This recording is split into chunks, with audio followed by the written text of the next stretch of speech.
नमस्कार, अपना प्रदेश उत्तर प्रदेश उत्तराखंड देख रहे हैं आप। मैं हूं आपके साथ पूजा मोहन पांडे।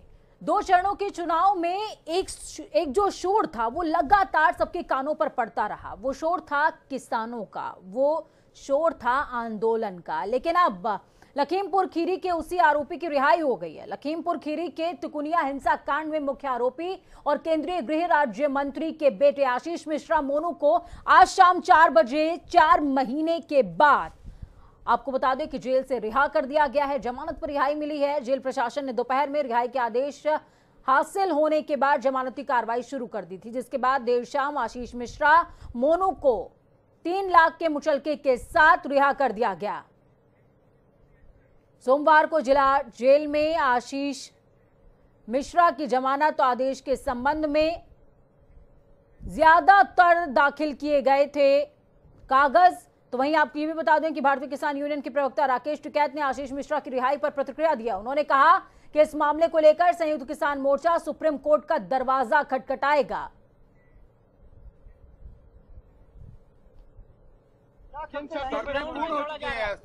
शर्तें सारी जो है वहाँ होती है कोर्ट में। जेल में कोई शर्त नहीं होती है। अच्छा, नहीं वही जेल में रिहाई आके छूट जाएंगे। कोर्ट से किन शर्तों पर जमानत मिली? कोर्ट से 3 लाख की छोटी मांगी गई थी। 3 लाख की तो छोटी दाखिल कर दी गई। ऐसा भी कुछ प्रतिबंध है कि शहर के बाहर नहीं जा सकेंगे? नहीं, शहर के ऐसा कोई प्रतिबंध नहीं है। अब देखिए मैडम, मैं तो बाहर हूँ ना। अब जेल के अंदर क्या चल रहा है? रिहाई आ गई है यहाँ पे। अगर उनकी प्रक्रिया पूर्ण हो गई होगी, अंदर लिखा पढ़ी सब हो गई होगी, तो छोड़ देंगे 10-15 मिनट में। 10-15 मिनट में छूट जाएंगे।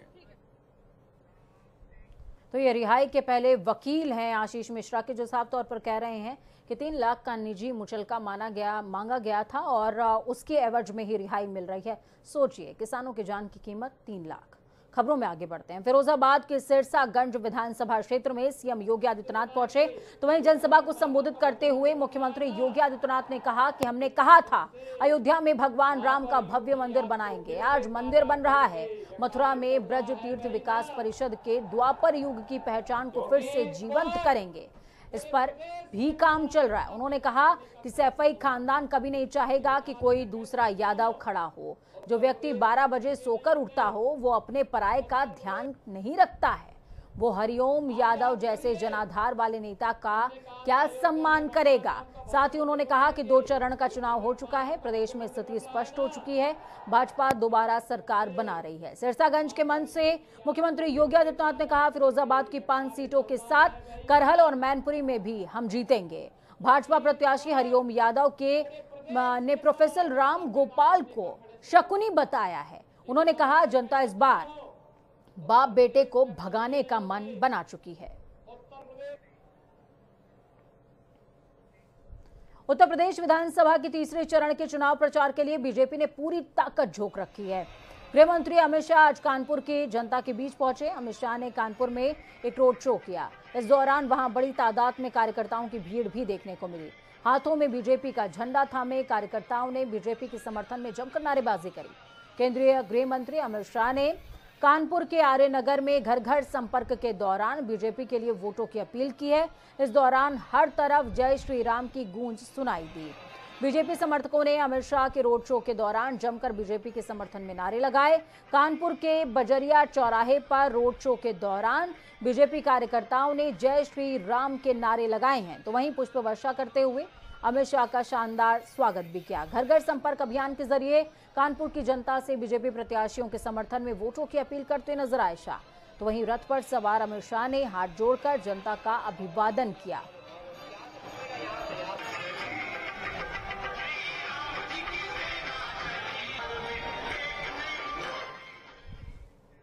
तो तीसरे चरण का चुनाव है और तीसरे चरण के आगाज के साथ ही अब हवा बदली नजर आएगी।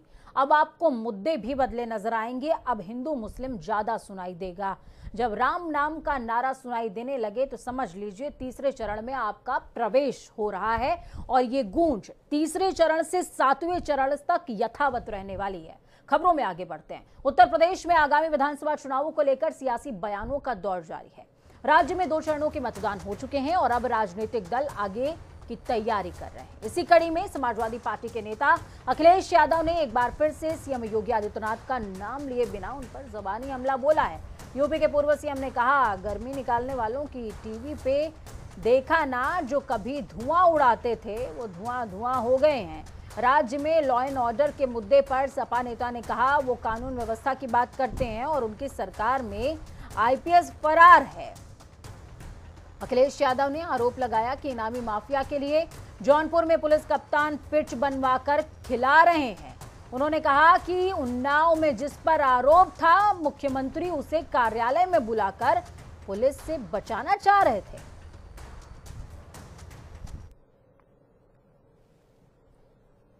किसी की रफ्तार नहीं बढ़ने वाली।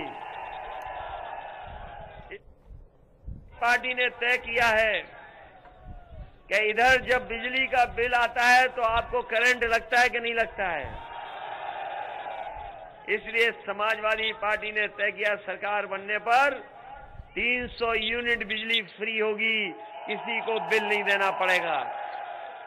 और हमारे किसानों को हम भरोसा दिला के जा रहे हैं, जिस तरीके से पहले सिंचाई माफ थी, कोई पैसा नहीं देना पड़ रहा था, आने वाले समय में समाजवादी सरकार बनेगी तो सिंचाई के लिए पूरी की पूरी बिजली माफ होगी, एक भी पैसा आपको नहीं देना पड़ेगा। और जो गर्मी निकालने वाले हैं, उनको कल देखा कि नहीं देखा टीवी पे सुबह, उनकी भाप अपने आप निकल गई। अब वो बातें पता नहीं किस बात के लिए कर रहे हैं। और जो कभी कभी धुआं उड़ाते थे वो धुआं हो गए हैं। हो गए कि नहीं हो गए? पार्टी के लोगों ने एक बहन के कपड़े तक फाड़ दिए थे। ये हमारे मुख्यमंत्री की गलती नहीं है। ये जो कानून व्यवस्था इस तरीके से हो गई, ये उनकी गलती नहीं है। जब सुबह उठ करके वो शीशा देखते हैं और उसके बाद पूरे दिन वही चर्चा करते हैं, उन्हें जो शीशे में दिखाई देता है उसके बाद पूरे दिन वही चर्चा करते हैं। बताओ, उत्तर प्रदेश में अगर कोई मुख्यमंत्री बना होगा, इतनी धाराएं रही होंगी क्या किसी पर? ये पहले मुख्यमंत्री जिन पे इतनी धाराएं रही, और सबसे ज्यादा अपराधियों को संरक्षण अगर किसी ने दिया है तो ये भारतीय जनता पार्टी की सरकार ने दिया है। जिनकी सरकार में हिरासत में मौत हुई हो और देश में सबसे ज्यादा अगर कहीं हिरासत में लोगों की जान जा रही है तो वो उत्तर प्रदेश है। और इनके लोग वसूली के लिए, बताओ, व्यापारी की जान ली कि नहीं ली? आपको याद होगा कि गोरखपुर में एक व्यापारी अपने कारोबार के लिए गया था, वहां पर वसूली के लिए पुलिस ने मार मार करके उसकी जान ले ली। और कहीं पूरे देश में एक आईपीएस फरार नहीं है, इनकी सरकार में आईपीएस फरार है। और जो 25,000 इनामी माफिया, उसके लिए बताओ, जौनपुर में पुलिस कप्तान पिच बनवा करके क्रिकेट खिलवा रहे थे कि नहीं खिलवा रहे थे? कि अब तो केवल साइकिल की रफ्तार बढ़ेगी और किसी की रफ्तार नहीं बढ़ने वाली। इसलिए समाजवादी पार्टी ने तय किया है कि इधर जब बिजली का बिल आता है तो आपको करंट लगता है कि नहीं लगता है। इसलिए समाजवादी पार्टी ने तय किया, सरकार बनने पर 300 यूनिट बिजली फ्री होगी, किसी को बिल नहीं देना पड़ेगा। और हमारे किसानों को हम भरोसा दिला के जा रहे हैं, जिस तरीके से पहले सिंचाई माफ थी, कोई पैसा नहीं देना पड़ रहा था, आने वाले समय में समाजवादी सरकार बनेगी तो सिंचाई के लिए पूरी की पूरी बिजली माफ होगी, एक भी पैसा आपको नहीं देना पड़ेगा। तो कुछ नहीं मिला। बताओ, मिला आपको किसी को? और मिलता भी कैसे? बाबा जी खुद नहीं लैपटॉप चला पाते। अभी तक तो मैं समझता था कि लैपटॉप नहीं चला पाते हैं, लेकिन अभी जानकारी हमें मिली है कि हमारे नौजवान तो चला लेते हैं स्मार्टफोन, और आपको इसीलिए नहीं मिला क्योंकि हमारे बाबा मुख्यमंत्री स्मार्टफोन भी नहीं चला पाते। भाजपा का संकल्प है युवाओं को सक्षम बनाएगी सरकार, मिलेगा 2 करोड़ टैबलेट्स या स्मार्टफोन का उपहार। फिर मांगे भाजपा सरकार, फिर से कमल का बटन दबाएं, भाजपा को जिताएं।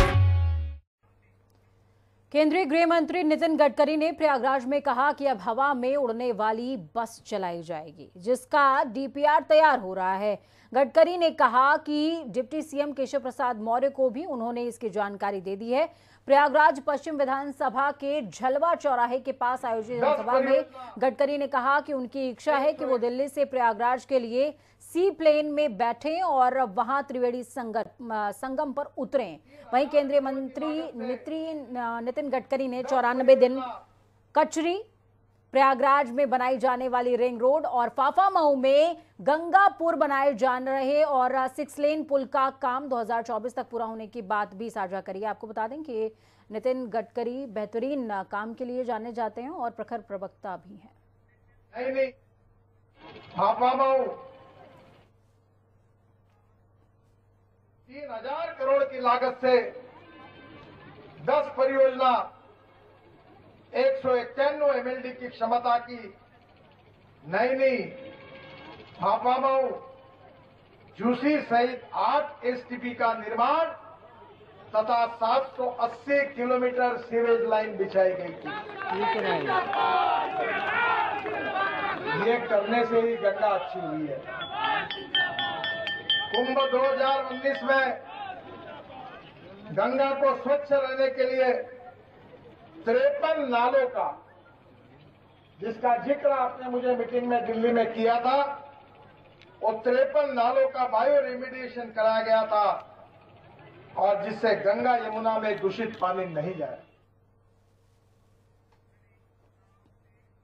छत्तीसगढ़ के मुख्यमंत्री भूपेश बघेल ने यूपी के फतेहपुर में कांग्रेस प्रत्याशियों के समर्थन में प्रचार सभा को संबोधित किया। हुसैनगंज विधानसभा क्षेत्र में संबोधित करते हुए मुख्यमंत्री भूपेश बघेल ने कहा कि यूपी के अभी तक केवल जुमला मिला है, लेकिन कांग्रेस जो कहती है वो करती है। यूपी में सरकार बनने पर कांग्रेस गांव-गांव में गौशाला जरूर बनवाएगी। ये चंद पूंजीपतियों की सरकार है, इसलिए आपकी समस्याओं को समाधान नहीं करना चाहते। अभी तो 5 और 10 रुपए कम हुआ है। उत्तर प्रदेश में योगी सरकार को विदा करिए, पेट्रोल 60 रुपये में मिलेगा, डीजल 50 रुपये में मिलेगा, रसोई गैस 400 रुपये में मिलेगा। तो आपको महंगाई कम करना है तो माफिया को निपटाना होगा, योगी को मठ में बिठाना होगा। उत्तराखंड में विधानसभा चुनाव संपन्न हो चुके हैं। वोटिंग प्रक्रिया खत्म होने के बाद सभी ईवीएम मशीन्स को कड़ी सुरक्षा के बीच स्ट्रांग रूम में लाया जा रहा है। मुख्य निर्वाचन अधिकारी ने बताया कि ईवीएम की सील करने से पहले चेकिंग की जाएगी। आपको बता दें कि 10 मार्च तक सीसीटीवी की निगरानी में मशीनों को रखा जाएगा। सील करके स्ट्रांग रूम में पहुंचा दिया और हालांकि कुछ दुर्गम क्षेत्र। विधानसभा चुनाव में मतदान संपन्न होने के बाद खटीमा से मुख्यमंत्री पुष्कर सिंह धामी देहरादून भाजपा प्रदेश कार्यालय पहुंचे, जहां उनका जोरदार स्वागत किया गया। मुख्यमंत्री धामी ने प्रदेश की जनता का बढ़ चढ़कर मतदान करने के लिए धन्यवाद भी किया है।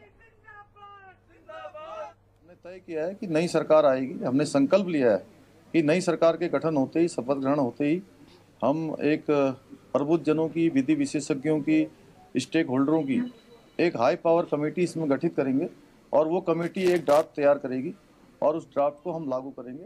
मैं इसके साथ साथ अपने प्रदेश में सभी पार्टी के कार्यकर्ताओं का, देवतुल्य कार्यकर्ताओं का भी धन्यवाद करता हूं कि उन्होंने बढ़ चढ़कर अथक परिश्रम किया है। हमारे सभी प्रदेश के पदाधिकारियों ने, कार्यकर्ताओं ने, जिलों में बूथ अध्यक्षों ने, पन्ना प्रमुखों ने लगातार मुस्तैदी से डटकर जगह जगह पर मुकाबला किया है। बड़ा मतदान करवाने में भी उन्होंने लगातार काम किया है। मैं उनका भी धन्यवाद करता हूं और आप सब लोगों का, मीडिया जनों का भी धन्यवाद करता हूं। तो चलिए फटाफट